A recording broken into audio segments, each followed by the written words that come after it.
Hi hello ನಮಸ್ಕಾರ ಗುರುವೆ. ಮತ್ತೊಂದು ವೀಡಿಯೋಗೆ ತಮಗೆಲ್ರಿಗೂ ಸ್ವಾಗತ ಸುಸ್ವಾಗತ. ಗೈಸ್ ನೋಡ್ತಾ ಇದ್ದೀರಾ ನಮ್ಮ ಮುಂದೆ ಯಮಹಾ R15 V4 ಇದೆ. ಇವತ್ತು ನಾನು ಈ ಗಾಡಿನ ಓಡಿಸಿ ನಾನು ಆನೆಸ್ಟ್ ಎಕ್ಸ್ಪೀರಿಯೆನ್ಸನ್ನು ನಾನು ನಿಮ್ಮ ಜೊತೆ ಶೇರ್ ಮಾಡ್ತೀನಿ. ಸೊ ವೀಡಿಯೋನ ಎಲ್ಲೂ ಸ್ಕಿಪ್ ಮಾಡಿದೆ ಕೊನೆವರೆಗೂ ನೋಡಿ. ಗಾಡಿ ಲುಕ್ಸ್ ಫ್ರಂಟಿಂದ ಎಷ್ಟು ಸಖತ್ತಾಗಿ ಕಾಣಿಸ್ತಿದೆ ನೋಡಿ. ಸೇಮ್ R1 ಗಾಡಿನ ನೋಡ್ದಂಗೆ ಇದೆ ಗುರು. ಯಾಕಂದರೆ ಈ ಗಾಡಿ ಡಿಸೈನ್ನ R1 ಇನ್ಸ್ಪೈರ್ಡಿಂದನೇ ಮಾಡಿರೋದು. R1 ಬಂದು ಸ್ವಲ್ಪ ಬಲ್ಕಿಯಾಗಿ ಕಾಣಿಸುತ್ತೆ, ಇದೊಂದು ಸ್ವಲ್ಪ ಸ್ಲಿಮ್ಮಾಗಿ ಕಾಣಿಸುತ್ತೆ. ಯಾಕಂದರೆ ಇದು 155cc, ಅದು ಬಂದು 1000cc. ಇದರಲ್ಲಿ ಟೈರ್ ಸ್ವಲ್ಪ ಸಣ್ಣದಾಗಿ ಕಾಣಿಸುತ್ತೆ, ಅದರಲ್ಲಿ ಸ್ವಲ್ಪ ದೊಡ್ಡದಾಗಿ ಕಾಣಿಸೋದ್ರಿಂದ ಅದು ಸ್ವಲ್ಪ ಬಲ್ಕಿಯಾಗಿ ಕಾಣಿಸುತ್ತೆ. ನೋಡಿ ಲುಕ್ ಮಾತ್ರ ಸಕ್ಕದಾಗಿ ಕಾಣಿಸ್ತಿದೆ ಗುರು. ಗಾಡಿ 155cc ಅಂದರೆ ನಂಬೋದೇ ಇಲ್ಲ ಯಾರೂ, ಅಷ್ಟು ಸಕ್ಕದಾಗಿದೆ ಗಾಡಿ ಮಾತ್ರ. ನೀವು R1 ಮತ್ತು R15 ಎರಡನ್ನೂ ಪಕ್ಕ ನಿಲ್ಲಿಸ್ಬಿಟ್ಟು ತುಂಬ ದೂರದಿಂದ ಏನಾದರೂ ನೋಡಿದ್ರೆ ಗೊತ್ತೇ ಆಗಲ್ಲ ಯಾವ್ದು R1 ಯಾವ್ದು R15 ಅಂತ. ಅಷ್ಟು ಸಿಮಿಲರ್ ಆಗಿದೆ ಗುರು ಡಿಸೈನ್ ಮಾತ್ರ. ಗಾಡಿ ಸ್ಲಿಮ್ ಆಗಿರೋದಕ್ಕೆ ಸೈಡಿಂದ ಸಖತ್ ಲಾಂಗಾಗಿ ಕಾಣಿಸ್ತಿದೆ ಗುರು ಗಾಡಿ. ಈ ಗಾಡಿ ಕಲರು ನನಗೆ ಅಷ್ಟೊಂದೇನು ಇಷ್ಟ ಆಗಿಲ್ಲ ಗುರು. ಗಾಡಿ ಗ್ರೇ ಕಲರ್ ಇದ್ರೂ ವೀಲ್ಸ್ ಎಲ್ಲ ಒಳ್ಳೆ ಜಾತ್ರೆ ಥರ ಕೊಟ್ಬಿಟ್ಟವನೆ. ಈ ಕಲರಲ್ಲಿ ಗಾಡಿ ನಿಮಗೆ ಕಾಣಿಸ್ತಿದೆ ಕಮೆಂಟ್ ಮಾಡಿ ಗೈಸ್. ಈ ಗಾಡೀಲಿ ಇನ್ನೂ 4 ಕಲರ್ಸ್ ಬರುತ್ತೆ. ಒಂದು red colour, black colour, white colour, ಹಾಗೆ ರೇಸಿಂಗ್ ಬ್ಲೂ ಕಲರ್ ಅಂತ ಒಂದು ಬರುತ್ತೆ. ಆ 4 ಕಲರ್ ಎಲ್ಲನೂ ನನಗೆ ತುಂಬ ಇಷ್ಟ ಆಯಿತು. ಆದರೆ ಇದೊಂದು ಕಲರ್ ನನಗೆ ಅಷ್ಟೊಂದೇನು ಇಷ್ಟ ಆಗಿಲ್ಲ. ಯಾಕಂದರೆ ಇದರ ವೀಲಲ್ಲಿ ಪಿಂಕ್ ಕಲರ್ ಕೊಟ್ಟಿದ್ದಾನೆ, ಅದು ಅಷ್ಟೊಂದೇನು ಚೆನ್ನಾಗಿಲ್ಲ, ಮಕ್ಕಳು ಆಟ ಸಾಮಾನಲ್ಲಿ ಕೊಟ್ಟಂಗಿದೆ. ಬನ್ನಿ ಗಾಯ್ಸ್ ಇನ್ನು ಈ ಗಾಡಿ ಡಿಸೈನ್ನ ಹತ್ರದಿಂದ ನೋಡೋಣ. ನೋಡಿ ಇಲ್ಲೊಂದು ಪಿಂಕ್ ಕಲರಲ್ಲಿ ದೊಡ್ಡದಾಗಿ R15 ಅಂತ ಕೊಟ್ಟಿದ್ದಾನೆ. ನೋಡಿ ಟ್ಯಾಂಕ್ ಮೇಲೆ ಯಮಹಾದ ಲೋಗೋ ಕೊಟ್ಟಿದ್ದಾನೆ. ನೋಡಿ ಇಲ್ಲೊಂದು VVA ಅಂತ ಒಂದು ಬ್ಯಾಡ್ಜಿಂಗ್ ಕೊಟ್ಟಿದ್ದಾನೆ. VVA ಅಂದರೆ ಏನು ಅಂತ ನಾನು ವೀಡಿಯೋದಲ್ಲಿ ಮುಂದೆ ಹೇಳ್ತೀನಿ. ನೋಡಿ ಇಲ್ಲಿ ಟ್ಯಾಂಕ್ ಮೇಲೆ ಒಂದು R15 ಅಂತ ಸ್ಟಿಕರಿಂಗ್ ಕೊಟ್ಟಿದ್ದಾನೆ. ನಾವು ನೋಡ್ತಾ ಇದ್ದೀರಾ ಫ್ರಂಟ್ ಮಾಸ್ಕ್ ಮೇಲೆ ನಂಬರ್ ಪ್ಲೇಟ್ ಹೋಲ್ಡ್ ಮಾಡೋಕ್ಕಂತ ಮೆಟಲ್ ಹೋಲ್ಡರ್ ಅನ್ನು ಕೊಟ್ಟಿದ್ದಾನೆ. ಟ್ರಾನ್ಸ್ಪರೆಂಟ್ ವೈಸರ್ ಕೂಡ ಕೊಟ್ಟಿದ್ದಾನೆ. ಹಾಗೆ ವೆಯ್ಟ್ ರಿಡಕ್ಷನ್ ಮಾಡಬೇಕು ಅಂತೇಳಿ ಟ್ಯಾಂಕು ಮತ್ತು ಸೈಡ್ ಫ್ರೇಮ್ ಮೇಲೆ ಪ್ಲಾಸ್ಟಿಕಲ್ಲಿ ಕೊಟ್ಟಿದ್ದಾನೆ. ರೇರ್ ಮಡ್ಗಾರ್ಡ್ ಕೂಡ ಪ್ಲಾಸ್ಟಿಕ್ ಆಗಿರುತ್ತೆ. ನಂಬರ್ ಪ್ಲೇಟ್ ಹೋಲ್ಡ್ ಮಾಡೋಕ್ಕೆ ಇಲ್ಲೇ ಜಾಗ ಕೊಟ್ಟಿದ್ದಾನೆ. ಹಾಗೆ ಒಂದು ಪ್ಲಾಸ್ಟಿಕ್ ಟೈರ್ ಅಗರ್ನು ಕೂಡ ಕೊಟ್ಟಿದ್ದಾನೆ ನೋಡ್ತಾ ಇದ್ದೀರಾ. ಹಾಗೆ ಒಂದು ಮೆಟಲ್ ಸೈಲೆನ್ಸರ್ ಗಾರ್ಡ್ ಕೂಡ ಕೊಟ್ಟಿದ್ದಾನೆ. ಫ್ರಂಟ್ ಮಡ್ಗಾರ್ಡ್ ಕೂಡ ಪ್ಲಾಸ್ಟಿಕ್ ಆಗಿರುತ್ತೆ. ನೋಡ್ತಾ ಇದ್ರೆ ಅಲ್ಯೂಮಿನಿಯಂ ಬ್ರೇಕ್ ಲಿವರ್ಸ್ನ ಕೊಟ್ಟಿದ್ದಾನೆ. ಹಾಗೆ ಫುಟ್ರೆಸ್ಟ್ ಕೂಡ ಅಲ್ಯೂಮಿನಿಯಂ ಆಗಿರುತ್ತೆ. ಸ್ಕಿಡ್ ಆಗಬಾರ್ದು ಅಂತೇಳಿ ಒಂದು ಟೆಕ್ಸ್ಚರನ್ನು ಕೂಡ ಕೊಟ್ಟಿದ್ದಾನೆ. ಇದು ಕೂಡ ಫೋಲ್ಡ್ ಆಗುತ್ತೆ. ಆದರೆ ಫ್ರಂಟ್ ಫುಟ್ರೆಸ್ಟ್ ಫೋಲ್ಡ್ ಆಗುತ್ತೆ, ಆದರೆ ಲಾಕ್ ಆಗೋದಿಲ್ಲ. ನೋಡ್ತಾ ಇದ್ದೀರಾ ಸೇಫ್ಟಿಗೆ ಅಂತೇಳಿ ಒಂದು ಮೆಟಲ್ ಸ್ಯಾರಿಗಾರ್ಡ್ ಕೊಟ್ಟಿದ್ದಾನೆ. ಕ್ವಾಲಿಟಿ ಕೂಡ ಪರವಾಗಿಲ್ಲ. ಗೈಸ್ ನೋಡಿದ್ರಲ್ಲ ಈ ಗಾಡಿ ಡಿಸೈನ್ ವೈಸ್ ಹೇಗಿದೆ ಅಂತ. ಬನ್ನಿ ಇನ್ನು ಈ ಗಾಡಿ ಫೀಚರ್ಸ್ ಬಗ್ಗೆ ತಿಳ್ಕೊಳ್ಳೋಣ.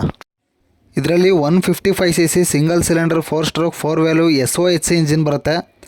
SOHC ಅಂತಂದರೆ ಸಿಂಗಲ್ ಓವರ್ಹೆಡ್ ಕ್ಯಾಮ್ ಶಾಫ್ಟ್ ಅಂತ. ಈ ಗಾಡಿ ಪ್ರೈಸ್ ರೇಂಜ್ಗೆ DOHC ಇಂಜಿನ್ ಆರಾಮ ಕೊಡ್ಬೋದಾಗಿತ್ತು, ಯಮಹಾದವ್ರು ಕೊಟ್ಟಿಲ್ಲ. SOHC ಇಂಜಿನಲ್ಲಿ ಪವರ್ ಡೆಲಿವರಿ ತುಂಬ ಅಗ್ರೆಸಿವ್ ಆಗಿರೋದಿಲ್ಲ, ತುಂಬ ಲೀನಿಯರ್ ಪವರ್ ಡೆಲಿವರಿ ಇರುತ್ತೆ. ಗಾಡಿನ ರೈಡ್ ಮಾಡಬೇಕಾದ್ರೆ ನೋಡೋಣ ಪವರ್ ಡೆಲಿವರಿ ಹೇಗಿದೆ ಅಂತ. ಈ ಗಾಡಿನಲ್ಲಿ ಸಫಿಷಿಯೆಂಟ್ ಹೀಟ್ ಮ್ಯಾನೇಜ್ಮೆಂಟ್ ಆಗಬೇಕು ಅಂತೇಳಿ ಲಿಕ್ವಿಡ್ ಕೂಲೆಂಟ್ ಸಿಸ್ಟಮನ್ನು ಕೊಟ್ಟಿದ್ದಾರೆ. ನೋಡ್ತಾ ಇದ್ದೀರಾ ವಿತ್ ಫ್ಯಾನ್ ಇರುವಂಥ ಒಂದು ರೇಡಿಯೇಟರ್ ಕೊಟ್ಟಿದ್ದಾರೆ. ಇನ್ನು ಸಸ್ಪೆನ್ಷನ್ ನೋಡೋದಾದ್ರೆ ಫ್ರಂಟಲ್ಲಿ UST ಫೋರ್ಸ್ ಕೊಟ್ಟಿದ್ದಾರೆ. ನೋಡ್ತಾ ಇದ್ದೀರಾ ರೇರಲ್ಲಿ ಮೋನೋ ಸಾಕ್ ಅಬ್ಸರ್ಬರ್ನ ಕೊಟ್ಟಿದ್ದಾರೆ. ಇನ್ನು ಈ ಗಾಡಿ ಬ್ರೇಕಿಂಗ್ ವಿಚಾರಕ್ಕೆ ಬರೋದಾದರೆ ಫ್ರಂಟಲ್ಲಿ 282 mm ಡಿಸ್ಕನ್ನು ಕೊಟ್ಟಿದ್ದಾನೆ. ನೋಡ್ತಾ ಇದ್ದಾರೆ ABS ರಿಂಗ್ ಇದೆ, ವಿತ್ ABS ಬರುತ್ತೆ. ಹಾಗೆ ಬೈಬ್ರೇಕ್ ಕ್ಯಾಲಿಪರ್ಸ್ನ ಕೊಟ್ಟಿದ್ದಾರೆ. ನೋಡ್ತಾ ಇದ್ದಾರೆ ಬೈಬ್ರೇ ಅಂತ ಒಂದು ಬ್ಯಾಡ್ಜಿಂಗ್ ಕೂಡ ಇದೆ. ರೇರಲ್ಲಿ 220 mm ಡಿಸ್ಕ್ ಬರುತ್ತೆ. ನೋಡ್ತಾ ಇದ್ದಾರೆ ABS ರಿಂಗ್ ಕೂಡ ಇದೆ, ವಿತ್ ABS ಬರುತ್ತೆ. ಈ ಗಾಡಿಲಿ ಫ್ರಂಟ್ ಬ್ಯಾಕ್ ಎರಡು ಕಡೆನೂ ಡ್ಯುಯಲ್ ಚಾನಲ್ ABS ಬರುತ್ತೆ. ಬ್ರೇಕಿಂಗ್ ಬಗ್ಗೆ ತಲೆ ಕೆಡಿಸ್ಕೊಳ್ಳೋಂಥದ್ದೇನಿಲ್ಲ. ಇನ್ನು ಟೈರ್ಸ್ ವಿಚಾರಕ್ಕೆ ಬರೋದಾದರೆ ಫ್ರಂಟಲ್ಲಿ 100 ಸೆಕ್ಷನ್ ಟೈರ್ಸ್ನ ಕೊಟ್ಟಿದ್ದಾನೆ. 155cc ಸೂಪರ್ ಅಂತ ಹೇಳ್ಬೋದು. ಸ್ಟಾಕಲ್ಲಿ MRF ಜಾಪರ್ ಟೈರ್ ಬರುತ್ತೆ, ವಿತ್ 17 ಇಂಚ್ ಅಲೈ ವೀಲ್ಸ್ ಬರುತ್ತೆ. ರೇರಲ್ಲಿ 140 ಸೆಕ್ಷನ್ ಟೈರ್ಸ್ನ ಕೊಟ್ಟಿದ್ದಾನೆ ಗುರು, ಕ್ರೇಜಿ ಮಾತ್ರ. ಇದರಲ್ಲಿ MRF ರೆವ್ಜಿ ಟೈರ್ ಬರುತ್ತೆ. ನೋಡ್ತಾ ಇದ್ದೀರಾ MRF ರೆವ್ಜಿ ಅಂತ ಒಂದು ಬ್ಯಾಡ್ಜಿಂಗ್ ಇದೆ. ರೇರಲ್ಲೂ ಕೂಡ ಸೇಮ್ 17 ಇಂಚ್ ಅಲೈ ವೀಲ್ಸೇ ಬರುತ್ತೆ. ಇನ್ನು ಗಾಡಿ ಲೈಟಿಂಗ್ಸ್ ವಿಚಾರಕ್ಕೆ ಬರೋದಾದರೆ ನೋಡ್ತಾ ಇದ್ದೀರಾ ಫ್ರಂಟಲ್ಲಿ LED ಪ್ರೊಜೆಕ್ಟರ್ ಬರುತ್ತೆ. ಸಖತ್ ಬ್ರೈಟ್ ಆಗಿದೆ ಮಾತ್ರ. ಇಂಡಿಕೇಟರ್ಸ್ ಎಲ್ಲ ಅಲೋಜನ್ ಆಗಿರುತ್ತೆ. ಆದರೆ ಹಜಾರ್ಡ್ ಲೈಟ್ನ ಕೊಟ್ಟಿದ್ದಾನೆ ಈ ಗಾಡಿನಲ್ಲಿ. 4 ಇಂಡಿಕೇಟರ್ಸ್ ಕೂಡ ಅಟ್ ಎ ಟೈಮ್ ಆನ್ ಆಗುತ್ತೆ. ಇಂಡಿಕೇಟರ್ಸ್ನ LED ಕೊಟ್ಬಿಟ್ಟಿದ್ರೆ ಇನ್ನೂ ಸಖತ್ತಾಗಿರ್ತಾ ಇದೆ ಗುರು. ನೋಡಿ ರೇರ್ ಟೈಲ್ ಲೈಟ್ ಕೂಡ LED ಆಗಿರುತ್ತೆ. ಒಂದ್ಸರಿ ಗಾಡಿ ಎಕ್ಸಾಸ್ಟ್ ನೋಟ್ ಕಾರಣ ಬನ್ನಿ.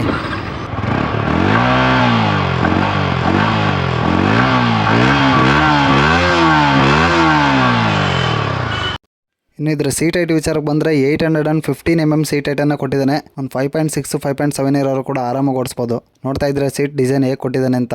ಸೀಟಿಂಗ್ ಕುಷನ್ ನೋಡೋದಾದ್ರೆ ರೈಡರ್ ಸೀಟ್ ಪರವಾಗಿಲ್ಲ, ಚೆನ್ನಾಗಿದೆ, ವೈಡಾಗಿ ಕೂಡ ಇದೆ. ಆದರೆ ಪಿಲಿಯನ್ ಸೀಟು ಅಷ್ಟೊಂದೇನು ಕಂಫರ್ಟಬಲ್ ಆಗಿಲ್ಲ. ನೋಡ್ತಾ ಇದ್ರೆ ಎಷ್ಟು ಚಿಕ್ಕದಾಗಿದೆ, ನನ್ನ ಕೈ ಎಷ್ಟಾಗಲ್ಲ ಅಷ್ಟೇ ಗುರು ಇರೋದು. ನೋಡಿ ಇಷ್ಟು ಕಂಜೆಸ್ಟೆಡ್ ಆಗಿರೋ ಸೀಟಲ್ಲಿ ತುಂಬ ಲಾಂಗ್ ಡ್ರೈವ್ ಎಲ್ಲ ಹೋಗೋಕ್ಕಾಗೋದಿಲ್ಲ. ಲೇಡೀಸ್ ಕೂತ್ಕೋತೀನಿ ಅಂದರೆ ಯಾವುದೇ ಕಾರಣಕ್ಕೂ ಕಂಫರ್ಟಬಲ್ ಆಗಿರೋದಿಲ್ಲ. ಆದರೆ ರೈಡರ್ ಸೀಟಲ್ಲಿ ಏನೂ ಕಂಪ್ಲೇಂಟ್ಸ್ ಇಲ್ಲ, ಚೆನ್ನಾಗಿದೆ. ರೇರ್ ಸೀಟ್ ಓಪನ್ ಮಾಡೋದಕ್ಕೆ ಕೀ ಪ್ಲೇಸ್ಮೆಂಟ್ನ ರೇರ್ ಸೀಟಲ್ಲೇ ಕೊಟ್ಟಿದ್ದಾನೆ. ಇನ್ನೇ ಗಾಡಿ ಮೀಟರ್ ಕನ್ಸೋಲ್ ನೋಡೋಣ ಬಾಗುರು. ಇದರಲ್ಲಿ ಫುಲ್ಲಿ ಡಿಜಿಟಲ್ LCD ಡಿಸ್ಪ್ಲೇ ಬರುತ್ತೆ. ನೋಡ್ತಾ ಇದ್ರೆ ಡಿಸ್ಪ್ಲೇ ಕಾಣಿಸ್ತಿದೆ ಅಂತ. ಹಜಾರ್ಡ್ ಲೈಟ್ ಆನ್ ಆಗಿರೋದಕ್ಕೆ ಲೆಫ್ಟ್ ರೈಟ್ 2 ಇಂಡಿಕೇಟರ್ ಲೈಟ್ ಕೂಡ ತೋರಿಸಿದೆ, ನ್ಯೂಟ್ಲು ಕೂಡ ತೋರಿಸಿದೆ. ಹಾಗೆ ಸ್ಪೀಡೋಮೀಟರ್ ತೋರಿಸುತ್ತೆ, ಹಾಗೆ ಗೇರ್ ಇಂಡಿಕೇಟರ್ ಕೂಡ ತೋರಿಸುತ್ತೆ. ನೋಡ್ತಾ ಇದ್ದೀರಾ RPM ಇಂಡಿಕೇಟರ್ ಕೂಡ ತೋರಿಸುತ್ತೆ, ಫ್ಯೂಲ್ ಗೇಜ್ ಇಂಡಿಕೇಟರ್ ಕೂಡ ತೋರಿಸುತ್ತೆ, ಇಂಜಿನ್ ಸೆನ್ಸರ್ ಲೈಟ್ ಕೂಡ ತೋರಿಸುತ್ತೆ. ನೋಡಿ ಇಲ್ಲೊಂದು ಮೀಟ್ರ್ ಮೇಲೂ ಕೂಡ ಯಮಹಾ ಲೋಗೋ ಕೊಟ್ಟಿದ್ದಾರೆ. ನೋಡಿ ಇದರಲ್ಲಿ ಕ್ಲಿಪ್ ಆನ್ ಹ್ಯಾಂಡ್ಲ್ ಬಾರ್ ಬರುತ್ತೆ. ನೋಡಿ ಹ್ಯಾಂಡ್ಲ್ ಬಾರ್ ಶೇಪ್ ಯಾವ ರೀತಿ ಇದೆ, ಸಕ್ಕತ್ತಾಗಿದೆ ಮಾತ್ರ. ನೋಡಿ ವೆಯ್ಟ್ ರಿಡಕ್ಷನ್ ಮಾಡಬೇಕು ಅಂತೇಳಿ ಹ್ಯಾಂಡ್ಲ್ ಬಾರಲ್ಲಿ ಕೂಡ ಹೋಲ್ಸ್ ಮಾಡಿದ್ದಾನೆ. ಯಮಹಾದವ್ರ ಟೆಕ್ನಾಲಜಿ ಮಾತ್ರ ಸೂಪರ್ ಗುರು. ಇನ್ನು ಇದ್ರ ಸ್ವಿಚಸ್ಗಳು ವಿಚಾರಕ್ಕೆ ಬರ್ತಾಯಿದ್ರೆ ನೋಡ್ತಾ ಇದ್ರೆ ಇಂಜಿನ್ ಕಿಲ್ ಸ್ವಿಚ್ ಕೊಟ್ಟಿದ್ದಾರೆ, ಹಾಗೆ ಹಜಾರ್ಡ್ ಲೈಟ್ಗೆ ಅಂತೇಳಿ ಒಂದು ಸಪ್ರೇಟ್ ಸ್ವಿಚ್ ಕೊಟ್ಟಿದ್ದಾರೆ. ಈ ಗಾಡೀಲಿ 170 mm ಗ್ರೌಂಡ್ ಕ್ಲಿಯರೆನ್ಸ್ನ ಕೊಟ್ಟಿದ್ದಾನೆ. ನೋಡ್ತಾ ಇದ್ದೀರಾ, ಒಂದು ಟ್ರ್ಯಾಕ್ ಫೋಕಸ್ಡ್ ಗಾಡಿನಲ್ಲಿ 170 mm ಗ್ರೌಂಡ್ ಕ್ಲಿಯರೆನ್ಸು ಸೂಪರ್ ಅಂತ ಹೇಳ್ಬೋದು. ನೋಡಿದ್ರಲ್ಲ ಗೈಸ್, ಯಮಹ R15 V4ನಲ್ಲಿ ಏನೇನೆಲ್ಲ ಸ್ಪೆಸಿಫಿಕೇಶನ್ ಕೊಟ್ಟಿದ್ದಾನೆ ಅಂತ. ಈ ಗಾಡೀಲಿ ಇನ್ನೂ ಕೆಲವೊಂದು ಯುನೀಕ್ ಫೀಚರ್ಸ್ಗಳಿದೆ, ಸೊ ಅದನ್ನೆಲ್ಲ ನಾನು ರೈಡ್ ಮಾಡಬೇಕಾದ್ರೆ ಹೇಳ್ತೀನಿ. ವಿಡಿಯೋನ ಸ್ಕಿಪ್ ಮಾಡದೆ ಕೊನೆವರೆಗೂ ನೋಡಿ. ಬನ್ನಿ ಗೈಸ್, ಫೈನಲಿ ರೈಡ್ ಮಾಡೋಣ.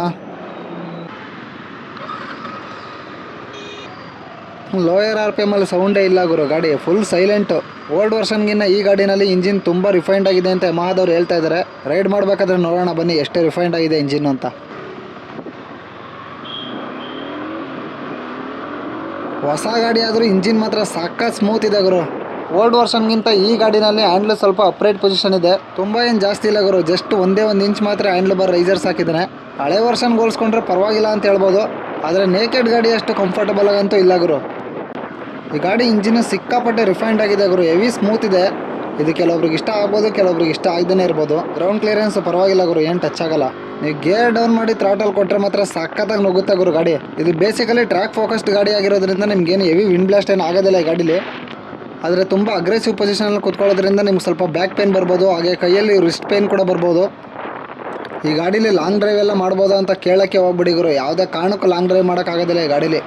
ಇನ್ ಕೇಸ್ ನೀವೇನಾದರೂ ತುಂಬ ಸಣ್ಣಕ್ಕಿದ್ದು ನನ್ನ ಹತ್ರ ಇರೋದು ಇದೊಂದೇ ಗಾಡಿ, ಇದರಲ್ಲೇ ನಾನು ಲಾಂಗ್ ಡ್ರೈವ್ ಮಾಡಬೇಕು ಅಂತ ನೀವು ಅಂದ್ಕೊಳ್ಳೋದಾದರೆ ಸಣ್ಣ ಪುಟ್ಟ ಮೈಕೈ ನೋವು ಬರುತ್ತೆ, ಅದನ್ನೆಲ್ಲ ಅಡ್ಜಸ್ಟ್ ಮಾಡ್ಕೊಂಡು ಓಡಿಸ್ಬೇಕಾಗುತ್ತೆ. ನೇಕೆಡ್ ಗಾಡಿಗಳ ಥರ ಅಥವಾ ಅಡ್ವೆಂಚರ್ ಗಾಡಿಗಳ ಥರ ಆರಾಮಾಗೆಲ್ಲ ಈ ಗಾಡಿನ ಓಡಿಸೋಕ್ಕಾಗಲ್ಲ ಗುರು. ಒಂದು 50-60 ಕಿಲೋಮೀಟ್ರಿಗೆ ಒಂದು ಸರಿ ರೆಸ್ಟ್ ಕೊಟ್ಟು ಹೋಗ್ತೀನಿ ಅಂತಂದರೆ ಆರಾಮಾಗಿ ಹೋಗ್ಬೋದು. ನೀವು 100-150 ಕಿಲೋಮೀಟ್ರೆಲ್ಲ ಒಂದೇ ಸ್ಟ್ರೆಚಲ್ಲಿ ಹೊಡೆಯೋಕ್ಕಾಗಲ್ಲ ಗುರು. ಯಾಕೆ 150 ಕಿಲೋಮೀಟ್ರ್ ಹೋಗಲ್ವ ಗುರು ಈ ಗಾಡಿ ಅಂತ ಕೇಳಕ್ಕೆ ಹೋಗ್ಬಿಡಿ. ಒಂದೇ ಸ್ಟ್ರೆಚಲ್ಲಿ 200 ಕಿಲೋಮೀಟ್ರ್ ಹೋಗುವಂಥ ತಾಕತ್ತು ಈ ಗಾಡಿಗಿದೆ. ಆದರೆ ಅದೇ ತಾಕತ್ತು ರೈಡರ್ಗೂ ಇರಬೇಕಲ್ಲ ಗುರು. ನೀವು ಯಾವುದೇ ಗಾಡಿಗಳನ್ನ ತೊಗೊಂಡ್ರು ಬರೀ ಆನ್ಲೈನಲ್ಲಿ ಲುಕ್ ನೋಡಿಬಿಟ್ಟು ಪವರ್ ಫಿಗರ್ಸ್ನ ಚೆಕ್ ಮಾಡಿಬಿಟ್ಟು ಗಾಡಿಗಳನ್ನ ತೊಗೊಳಕ್ಕೆ ಹೋಗ್ಬಿಡಿ. ಗಾಡಿನ ಬುಕ್ ಮಾಡೋಕ್ಕೂ ಮೊದಲೇ ಫಸ್ಟು ಒಂದು ಸರಿ ಹೋಗಿ ನೀವು ಟೆಸ್ಟ್ ಡ್ರೈವ್ ಮಾಡಿ ಗಾಡಿ ಹೇಗಿದೆ ಅಂತ ನಿಮ್ಗೆ ಚೆಕ್ ಮಾಡಿ. ಕೆಲವೊಬ್ರಿಗೆ ಇಷ್ಟ ಆಗ್ಬೋದು, ಕೆಲವೊಬ್ರಿಗೆ ಇಷ್ಟ ಆಗದೇ ಇರ್ಬೋದು, ಅದು ಅವ್ರವ್ರ ಪರ್ಸ್ನಲ್ ಒಪಿನಿಯನು. ಏನು ಗುರು ಇಷ್ಟೊಂದು ಟ್ರಾಫಿಕ್ ಇದೆ, R15 ಈ ಟ್ರಾಫಿಕಲ್ಲಿ ಹೆಂಗೆ ಗುರು ರಿವ್ಯೂ ಮಾಡೋದು ನೋಡಿ. ಪಬ್ಲಿಕ್ ಬಸ್ ಸ್ಟ್ಯಾಂಡ್ ಮೇಲೆ ಗುಟ್ಕಾ ಪಾನ್ ಮಸಾಲಾಗೆ ಅಡ್ವರ್ಟೈಸ್ಮೆಂಟು. ನಮ್ಮ ಜನ ಇದನ್ನೆಲ್ಲ ಎಲ್ಲಿವರೆಗೂ ಕೇಳಲ್ವ, ನಮ್ಮ ದೇಶ ಯಾವತ್ತೂ ಉದ್ಧಾರ ಆಗಲ್ಲ ಗುರು. ನೀವೇನಾದರೂ ಗುಟ್ಕಾ ಪಾನ್ ಮಸಾಲೆ ತಿಂದ್ಬಿಟ್ಟು ರೋಡ್ ಸೈಡನ್ನು ಉಗಿದ್ಬಿಟ್ರೆ ಪೊಲೀಸ್ ಬಂದು ಎಳ್ಕೊಂಡು ಹೋಗ್ಬಿಡ್ತಾರೆ. ಆದರೆ ಇವ್ರು ಮಾತ್ರ ಪಬ್ಲಿಕ್ ಬಸ್ ಸ್ಟ್ಯಾಂಡ್ ಮೇಲೆ ವಿಮಲ್ಗೆ ಅಡ್ವರ್ಟೈಸ್ಮೆಂಟ್ ಕೊಡೋದು. ಈ ಥರ ಆದರೆ ನಮ್ಮ ದೇಶ ಉದ್ಧಾರ ಆಗೋಂದ್ರೆ ಹೆಂಗೆ ಉದ್ಧಾರ ಆಯ್ತದ ಗುರು. ಈ ಗಾಡಿ ಇಂಜಿನ್ನು ಸಿಕ್ಕಾಪಟ್ಟೆ ರಿಫೈಂಡ್ ಆಗಿದೆ, ಹಾಗೆ ತುಂಬ ಸ್ಮೂತ್ ಆಗಿದೆ. ಆದರೂ ಇನಿಷಿಯಲಲ್ಲಿ ಒಳ್ಳೆ ದಮ್ಮಿದೆ ಗುರು. ನೋಡಿ ಎಷ್ಟು ಸಖತ್ತಾಗಿ ಪಿಕಪ್ ತಗೊಳುತ್ತೆ ಈ ಗಾಡಿ. ಹ್ಯಾಂಡ್ಲಿಂಗಿಗೆ ಗುರು ಕಾಸು ಅಂದರೆ ಒಂದು ಸ್ವಲ್ಪನೂ ಶೇಕ್ ಆಗಲ್ಲ, ಸಖತ್ತಾಗಿ ನುಗ್ಗುತ್ತೆ ಮಾತ್ರ. ನೋಡಿ ಗೇರ್ ಡೌನ್ ಮಾಡಿ ಥ್ರಾಟಲ್ ಕೊಡ್ತಿದ್ದಂಗೆ ಎಷ್ಟು ಸಖತ್ತಾಗಿ ಪಿಕಪ್ ತಗೊಳುತ್ತೆ. ಈ ಗಾಡೀಲಿ SOHC ಇಂಜಿನ್ ಕೊಟ್ಟಿದ್ರು ಕೂಡ ಇನಿಷಿಯಲ್ ಪಿಕಪ್ ಇಷ್ಟು ಸಖತ್ತಾಗಿರೋದಕ್ಕೆ main reason 1000 cc Yamaha R1 ಗಾಡಿನಲ್ಲಿ ಏನು DNA ಇದೆ ಸೇಮ್ ಅದೇ DNA ಈ ಗಾಡಿನಲ್ಲಿ ಹಾಕಿರೋದು. ಅದಕ್ಕೆ 155 cc ಆಗಿದ್ರು ಕೂಡ ಇಷ್ಟು ಸಖತ್ತಾಗಿದೆ ಗುರು ಪಿಕಪ್ಪು.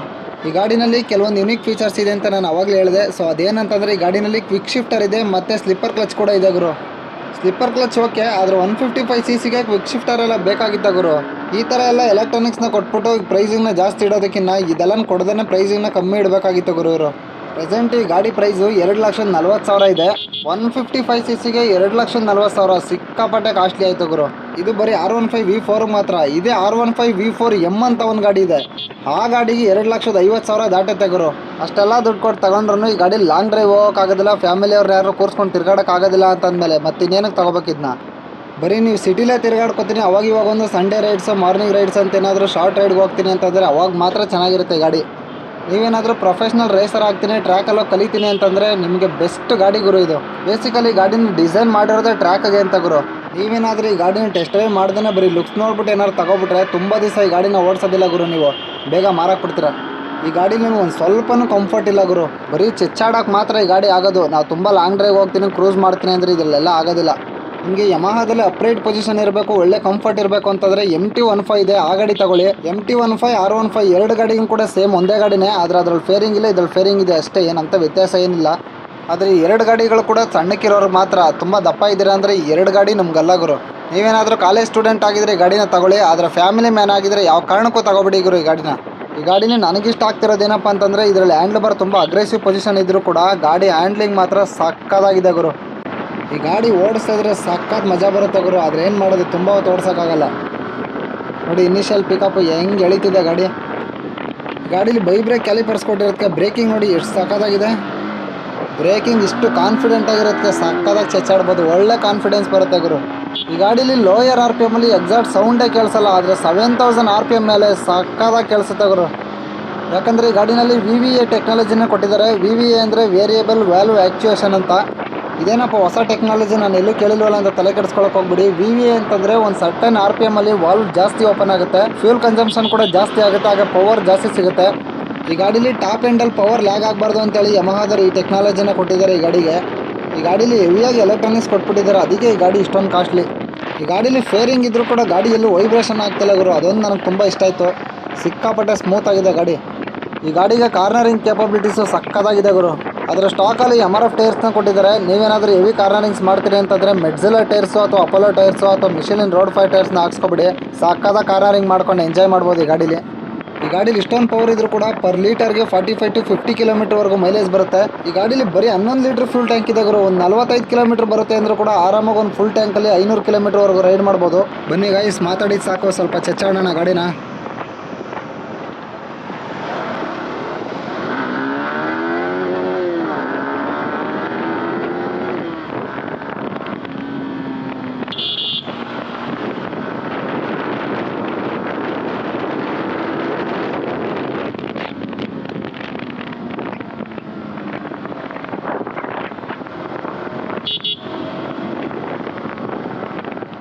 ಹೈಯರ್ ಆರ್ ಪಿ ಎಮ್ಮಲ್ಲಿ ಒಂದು ಸ್ವಲ್ಪನೂ ಪವರ್ ಲ್ಯಾಗಿಲ್ಲ ಗುರು, ಸಕ್ಕದಾಗಿದೆ ಮಾತ್ರ.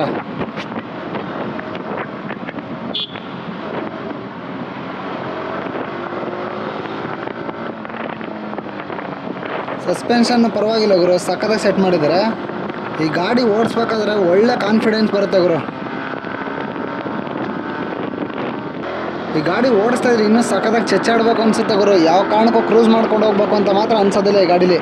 ಹೈಯರ್ ಆರ್ ಪಿ ಎಮ್ಮಲ್ಲಿ VVA ಸಕ್ಕದಾಗಿ ವರ್ಕ್ ಆಗುತ್ತೆ ಗುರು, ಸ್ವಲ್ಪನೂ ಪವರ್ ಲ್ಯಾಗ್ ಆಗಲ್ಲ ಗುರು.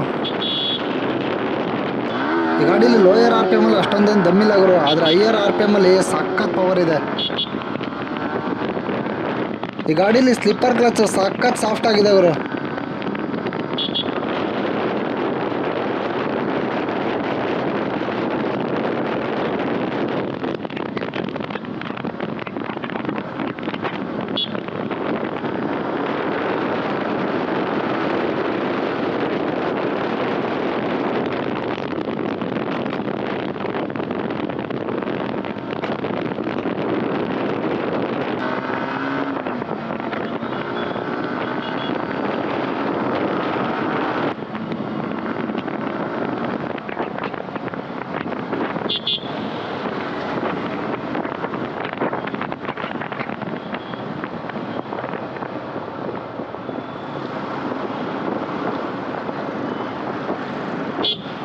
ಸೊ ನೋಡಿದ್ರಲ್ಲ ಗೈಸ್, ಯಮಹ R15 V4 ಹೇಗಿದೆ ಅಂತ. ಮತ್ತೆ ಹೇಳ್ತಾ ಇದ್ದೀನಿ, ಈ ಗಾಡಿನ ತೊಗೋಬೇಕಂದ್ರೆ 10 ಸರಿ ಯೋಚನೆ ಮಾಡಿ. ಗಾಡಿ ಪ್ರೈಸಿಂಗ್ ಕೂಡ ಜಾಸ್ತಿ ಇದೆ, ಹಾಗೆ ಲಾಂಗ್ ಡ್ರೈವ್ ಎಲ್ಲ ಹೋಗೋಕ್ಕಾಗೋದಿಲ್ಲ ಈ ಗಾಡಿನಲ್ಲಿ. ಸಿಟಿಲಿ ಓಡಿಸ್ಬೋದು, ಟ್ರ್ಯಾಕಲ್ಲಿ ಓಡಿಸ್ಬೋದು ಅಷ್ಟೇ ಈ ಗಾಡೀಲಿ. ಸೊ ಇಷ್ಟ ಗೈಸ್ ಈ ವಿಡಿಯೋದಲ್ಲಿ. ಇನ್ನೂ ಯಾರೆಲ್ಲ ನಮ್ಮ ಚಾನಲ್ಗೆ ಸಬ್ಸ್ಕ್ರೈಬ್ ಮಾಡ್ಕೊಂಡಿಲ್ವೋ ದಯವಿಟ್ಟು ಸಬ್ಸ್ಕ್ರೈಬ್ ಮಾಡ್ಕೊಳ್ಳಿ. ಹಾಗೆ ನಿಮ್ಮ ಫ್ರೆಂಡ್ಸ್ ಆ್ಯಂಡ್ ಫ್ಯಾಮಿಲಿ ಮೆಂಬರ್ಸ್ಗೂ ಕೂಡ ಶೇರ್ ಮಾಡಿ, ಸಪೋರ್ಟ್ ಮಾಡಿ. ಸಿಗೋಣ ನೆಕ್ಸ್ಟ್ ವಿಡಿಯೋದಲ್ಲಿ.